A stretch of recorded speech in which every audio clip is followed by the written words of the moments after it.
Well, good morning on the West Coast, good afternoon on the East Coast. My name's John Witt, and welcome to 30 Minutes to Better Business. This is the show that gets you off the hamster wheel or the treadmill or your daily life and allows you to spend 30 minutes working on your business instead of working in your business. There are now 53 million freelance contractors in the United States. Many who found their way off of the unemployment rolls through the Great Recession by starting their own business. We're here to work with you and help you advance your business a little bit more effectively by spending at least 30 minutes a week working on your business. We employ the power of compound interest. To your business, it's constant incremental compounding interest. Constant incremental compounding improvement is, according to Albert Einstein, the most powerful formula in the history of mankind. You can engage its formula, powerful formula for yourself, for you and your business in just 30 minutes a week. I want to introduce JB. He's our production manager today. He may have to jump in once in a while because we're learning how to use Google Hangouts just as well as we're learning a lot of other things. Also want to let you know that we have a Q&A feature available, and if you're on the Google Plus event, you can select the Q&A feature, and you'll be able to type a question. We'll actually be able to see that question live, and hopefully be able to answer that. So this morning I'm joined by Focal Point coach Chris Allen. Chris is practices in, I think, Ohio, Cincinnati. So Chris, tell us a little bit about yourself. How did you get started in this business? Actually, I've been some kind of a coach my entire life, whether it was coaching my kids, coaching people while I was working at P&G, et cetera. And I retired from Procter & Gamble in 2009. And what did I want to do next? I knew I needed to do something else. I wasn't ready to retire. And I'd always liked helping people help improve their skills, talents, et cetera. And this just was a natural fit for me. So I looked into some various businesses, didn't really see anything that was out there because the recession had been underway for a bit, and really fell into this. Focal Point for me was a natural fit. I like the partnership with Brian Tracy. I love having access to other coaches like yourself, John. Just being able to bounce ideas off of people that were in the similar industry, I thought was a good advantage. And I like the curriculum and content, and that's continued to grow and develop. And as we've seen at conference this week, we've got more tools to add to our toolkit. So I love that. So for me, it was nice package in general working with Focal Point. And I've been doing this since 2009, and have loved it ever since. So you started your practice in 2009? Yes. I started mine in 2010. And share with us a little bit about, as a small business owner, you're starting your own practice. Yep. You came from the big corporate world. I did the same thing.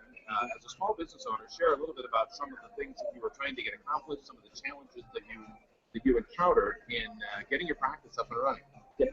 Well, I think with any small business, the starting point is just, I want to survive, right? But it was kind of the first year and a half was I would say survival, kind of getting going. But after that, it's really been about how do I grow and develop this thing. And I pretty much reinvented my company almost every year. I've thought, I've had different focus areas each time, and I think that is healthy in a business. I've heard the saying, you've been in business 40 years. No, instead of being in business 40 years, you should be in business 1 year 40 times. So if you're always reinventing yourself, if you're always thinking about how can I improve my business and working on your business, not just in it, I think that's the secret to success long term, and that's what I try to work with my clients on. Well, that's pretty interesting. And so when do you do your reinvention? Have you figured out your reinvention for 2015? Actually, it's kind of funny. I had thought I had reinvented my business for this coming year, and now having been at the conference for even just a day, and we had an evening event prior to conference starting, I've got a few more ideas that I want to kind of focus on. We've got some new tools, some new training opportunities that are part of Brian Tracy global organization that, as a Focal Point coach, we now have access to, which I find incredible. And I know we're going to get into the theme of the conference, but this engagement theme that we've got has really inspired me to think differently even than I already had. So my normal reinvention time is I get into kind of late, like November, December, late part of the year, and I'm starting to think now, what do I want to do differently next year? And so, but I'm also very flexible. So, it's February, we're at a conference, got some new data, so I'm going with it. So before we got to conference, and we got a picture of engagement. We're going to go over this in just a minute. But before we got to conference, what were some of the things that you were going to try and get done this year, and what were some of the things that you were going to have to overcome or to get through to be successful in those things? Actually, I've had a lot of speaking engagements over the years, but one of the focus areas that I had going forward into this year is really amping that up quite a bit. So instead of doing kind of once every maybe 3 or 4 months, I really wanted to get into a monthly speaking engagement or more frequently if possible. So that was one of the big hit items for me. The trick with that is meeting the right people so you can get on the agenda for different associations, etc., both within my market and outside of my market. So I've had most of the speaking engagements I've had have been in the Cincinnati general area or within about 2 or 3 hours of my home. So for me, it's about amping that up a bit. I'll still do more in Cincinnati, but I also want to have more that are outside of kind of the 2 or 3 hours away from my house. So once again, before we get on to this engagement thing, right? Sure.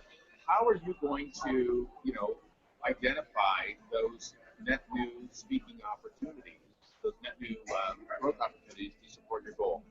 Yeah, it's kind of interesting.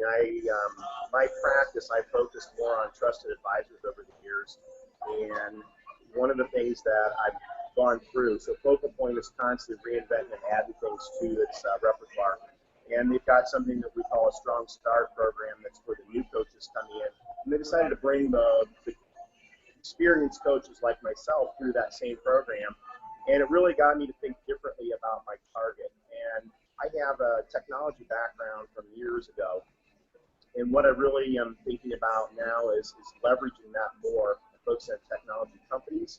So as a result of that, the speaking engagements that I'm planning on getting involved in have more to do with technology associations. So now I need to get involved in that and learn more of the associations that are in that industry. I'm in a Rotary Club, and I have a number of folks that are in technology industry within that club. So I'm going to basically leverage that group to help me get in front of the right associations and groups.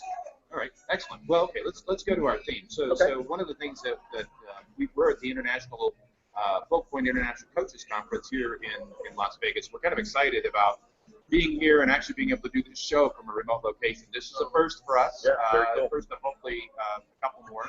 I'm not a big fan of getting on airplanes, and I like being at the home office. And my goal is to work, especially from a face-to-face standpoint with people within a 30, 45-minute radius of my office. However, things like technology, the Google Hangouts thing, really allow me to expand opportunities outside of that. And then obviously when the training opportunities and the coaches conference come along, and that's part of what it is that I do to sharpen my saw and get more effective and add additional value and quality to my practice.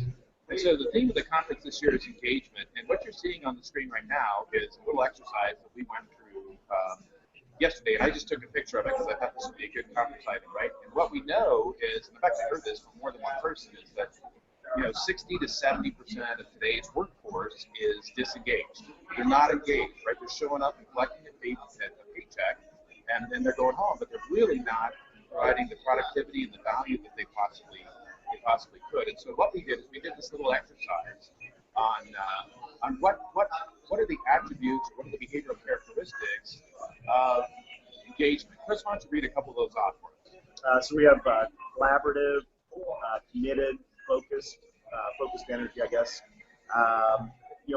What we found is a lot of the attributes when we went through this exercise have to do with attitude. You think that it's the skills and experience and how to apply that to the job is what makes you most successful and most engaged, and instead it's more the attitudinal things. And we did multiple exercises yesterday. This was one of, I think, 3 or 4 where we went through this, and in every one of them, it was really amazing. The kinds of things people were throwing out there really were attitudinal, and it was 80-90% of the things that we threw out were like that. And I believe, if I remember the statistics right, about 7.5% of the skills that you have help make you successful, and about 7.5% of the ability to apply those skills and knowledge to your success is important. And then 85% really is attitude. So people that are successful, people that are engaged, it's all about attitude. I have to be committed. I have to be positive. It's those kinds of things. And I found the exercise to be very powerful because it really stressed. Brian Tracy was in front of us yesterday and was talking about what makes people successful, and he had a number of other topics he went through, but he shared those statistics. And when we went through these exercises, it literally came into play. It was every one of us were throwing out things that were attitude.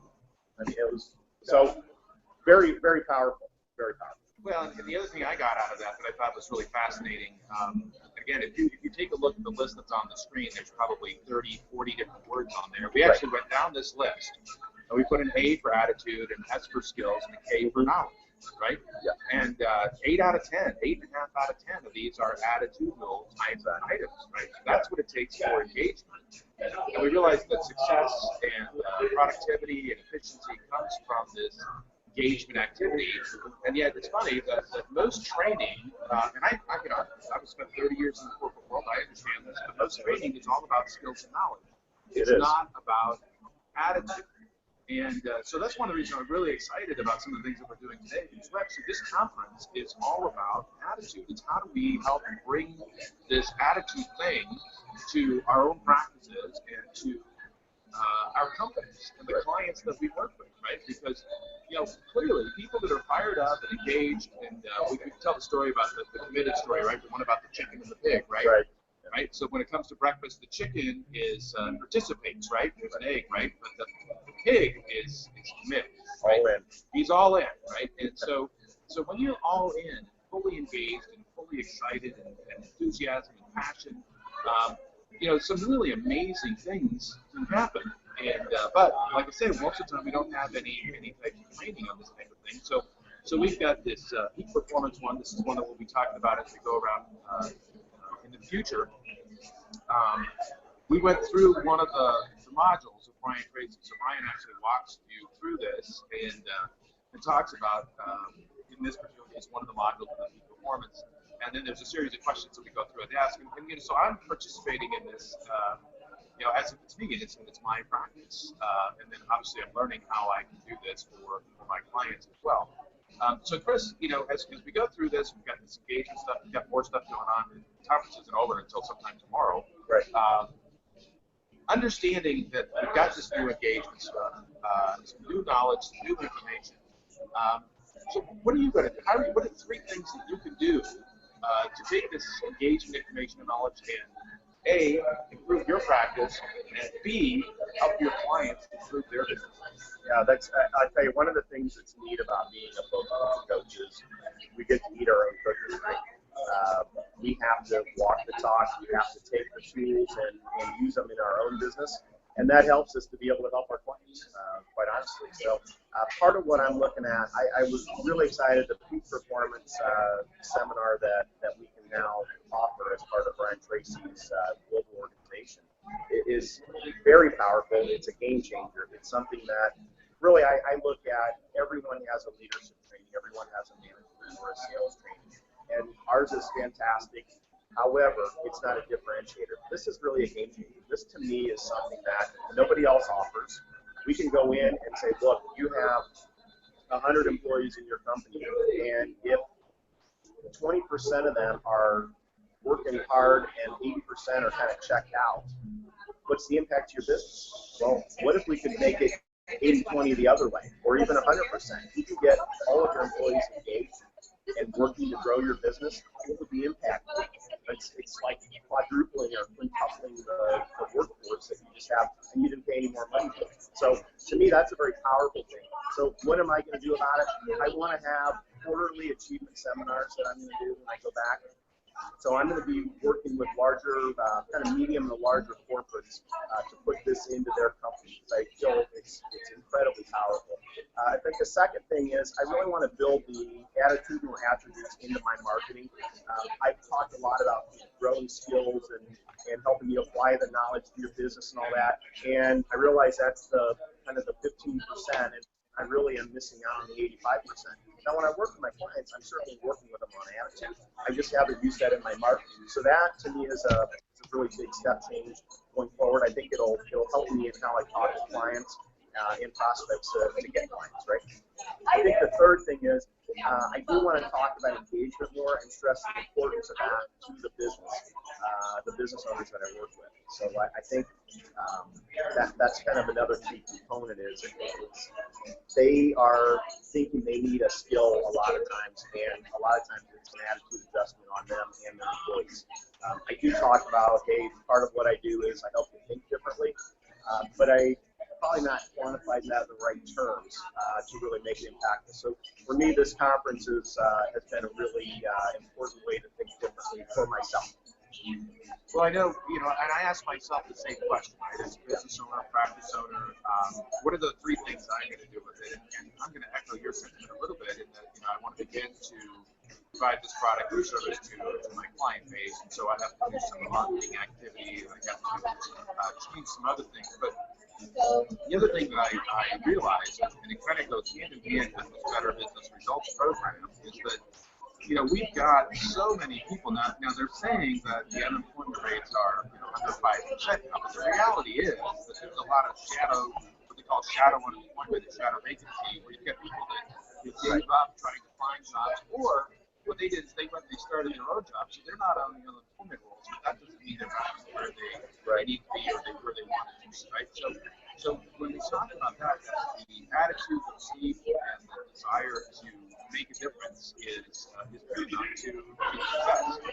The other challenge you have as a business owner, especially when you came out of IT services or graphic design or something like that, and decided to start that practice, you're having to learn how to run a business, which is different than graphic design or the IT work or whatever else that you were doing.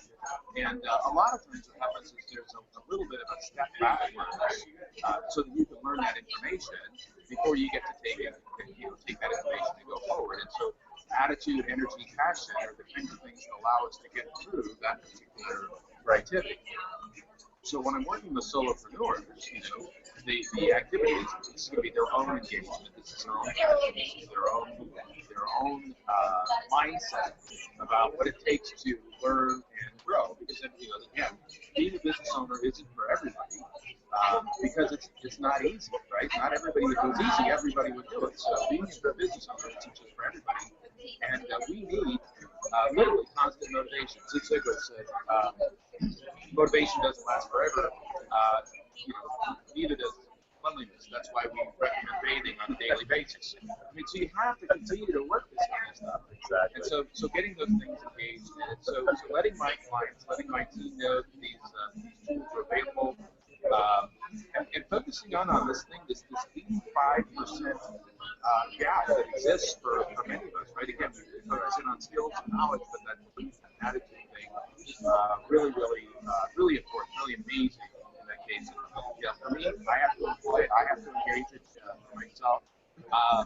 JB, producer here, he and I are putting this thing together. We have to stay engaged. We still have to stay motivated and passionate to overcome some of the challenges we have. We've got to learn how to use Google Hedges. That's been a challenge for us. It's been a fun road, and obviously being able to do something here in Las Vegas has been a real choice. So, we'll wrap up here in the next couple minutes. But Chris, I want to talk to you about accountability, because that's one of the key things that's important. When I talk to people about accountability, I think trying to hold yourself accountable may be one of the greatest challenges in the history of mankind, right? Because we have this thing between our ears that allows us to give us a free pass, right? So, Chris, for you, how are you going to hold yourself accountable to take these steps and engage these new ideas? Actually, I've got two ways. So I mentioned that Strong Start program earlier. I'm in about week 6 of a 10-week program. So I've still got 4 more weeks of that where the coach that's on the call, our practice manager, essentially is helping each of us to improve our practices. So those calls, I've got another, call it a month or so of those that I'll go through. But more importantly, what I also have within Focal Point, it's a nice advantage too, is we each have a coach's coach. So, you know, it's great for me to be a coach of a client, but if I don't have a coach myself, I'm probably not improving as effectively as I can. So having my coach's coach and working with her, I'll be able to talk with her on a regular basis, and she'll help me stay accountable. Obviously, I gotta be truthful when I'm talking to her. So just like when I'm sitting in front of my clients, they have to fess up and say, "I didn't get that done. Sorry, I'll get that next week." So I think the accountability piece is very important. I find my clients find that's one of our best attributes. I think is we bring that accountability to them. They know they've got a meeting with us.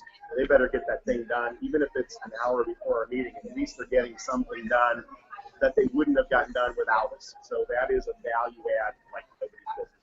It's, that's a great point. Even though our clients sometimes get it done at the last minute, they are making progress. They get it done. They're still buying into the 1% rule, that thing that says get a little better every day, get a little better every week. They're able to advance their business on a weekly basis because they have to go talk to the coach. And they really don't want to, we're not always that easy on our clients. Now, we try to say it nicely, but, one of our jobs is to be honest about the impact of their behavior and the impact of their actions, right? If their behavior and their actions aren't supporting their growth or their goals, then you have to call them on it. So the other point there that I thought was really interesting is coach's coach. So I have a coach. I've had a coach since I started this. I need the same help. Frankly, I'm just a business owner here, just like a lot of people. I need the same help for my business that I provide for my clients and my services. And so, and again, coaches do that. You've got a couple different opportunities, but the key to that is it's not me. I'm not doing it, right? You're not doing it. You have somebody else that's helping you hold you accountable. Right. Because when you do that, then you don't get the opportunity to give yourself a free pass, right? Because we do that all the time. It's easy to do. We're too tired. There's not enough time. I was too busy. I got to do that. We got to find some way out of that trap because that allows us, that keeps us on the same hamster wheel, same treadmill on a day-to-day basis. We'll continue to get the same results. Our clients are looking for different results. They're looking for better results. They're looking for more. So they got to get off that treadmill, and that's part of what we do to help them. That's part of what my coach does for me to help me with my activities. Well, Chris, I really appreciate the time. Thanks for joining us. Thanks for having me. Fun. This is really kind of neat. The video will go up on YouTube in a little bit. Very good. I want to mention that next week we have our guest will be Jess Arce, and Jess is the owner of Royal Tea Parties, a really unique event company that puts together tea parties for, and it's kind of just unique kind of event for both. Children and adults. It's really going to be some fun. And she's starting her business here in Southern California. And we'll get a chance to talk to her about her challenges. We'll have some information coming out on social media here in the next day or two. In the meantime, thanks, guys. Have a great week. Thanks for joining us. Have a great week. We'll see you next Thursday. Take care. Very good.